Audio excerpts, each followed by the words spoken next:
so Moto G22 चाहिँ lunch भइसकेको छ नेपालमा र यो चाहिँ तपाईको 22500 को प्राइसमा लन्च भएको छ यसको 4+128GB भेरिएन्ट सो यसको बेस भेरिएन्ट यानी 4+64GB भेरिएन्ट चाहिँ लन्च भएन नेपालमा सो त्यही कारणले पनि हल्का ओभर प्राइस चाहिँ देखेको छ यो फोन सो अब यसको स्पेक्स र फिचर्सको कुरा गर्ने हो भने चाहिँ यहाँ चाहिँ तपाईले 6.5 इन्चको चाहिँ HD प्लस डिस्प्ले पाउनुहुन्छ सो IPS डिस्प्ले हो यो र त्यसैसँगै यहाँ चाहिँ तपाईले 90 हर्ट्ज को रिफ्रेश रेट देख्न पाउनुहुन्छ र यहाँ चाहिँ तपाईले डिस्प्लेमा तपाईको पञ्च होल कटआउट देख्न पाउनुहुन्छ सेल्फी क्यामेराको लागि र त्यसैगरी यसको ब्याक साइड चाहिँ तपाईको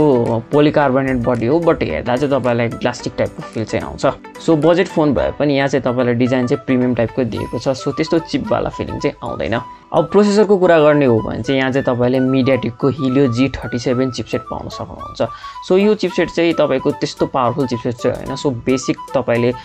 day to day like social media अब मुभीहरु हेर्नुहुन्छ भने त्यसको लागि चाहिँ ओके हो सो त्यस्तो धेरै हेभी टास्कको लागि चाहिँ हैन यो प्रोसेसर ल G37 कस्तो प्रोसेसर हो यसलाई कुनसँग कम्पेयर गर्नु मिल्छ भने चाहिँ तपाईले G35 को नाम चाहिँ सुन्नु नै भयो होला सो त्योसँग सिमिलर छ यो प्रोसेसर बस यसमा चाहिँ तपाईले 90 हर्ट्ज को चाहिँ सपोर्ट पाउनुहुन्छ सो त्यसैगरी यसमा चाहिँ तपाईले डेडिकेटेड माइक्रो एसएसडी स्लट नै पाउनुहुन्छ र यो फोनमा चाहिँ तपाईले Android 12 चाहिँ आउट अफ द बक्स नै पाउन सक्नुहुन्छ सो यो पनि एउटा राम्रो पोइन्ट हो यो फोनको अब क्यामेरा कुरा गर्ने हो भने चाहिँ यहाँ चाहिँ तपाईले क्वाड क्यामेरा सेटअप देख्न पाउनुहुन्छ सो 50 मेगापिक्सलको चाहिँ यहाँ प्राइमरी सेन्सर दिएको छ त्यसैगरी 8 मेगापिक्सलको अल्ट्रा वाइड र 2 मेगापिक्सलको चाहिँ यहाँ म्याक्रो र डेप्थ लेन्स पाउन सक्नुहुन्छ त्यसैगरी सेल्फीको लागि चाहिँ यहाँ 60 मेगापिक्सलको फ्रन्ट फेसिङ क्यामेरा दिएको छ त्यसैगरी अब यसको अरु फिचर्सको कुरा गर्ने हो भने चाहिँ यहाँ चाहिँ तपाईले साइड माउन्टेड फिंगरप्रिन्ट स्क्यानर पाउनुहुन्छ र ब्याट्रीको कुरा गर्ने हो भने चाहिँ यहाँ चाहिँ तपाईले 5000 mAh को ब्याट्री पाउनुहुन्छ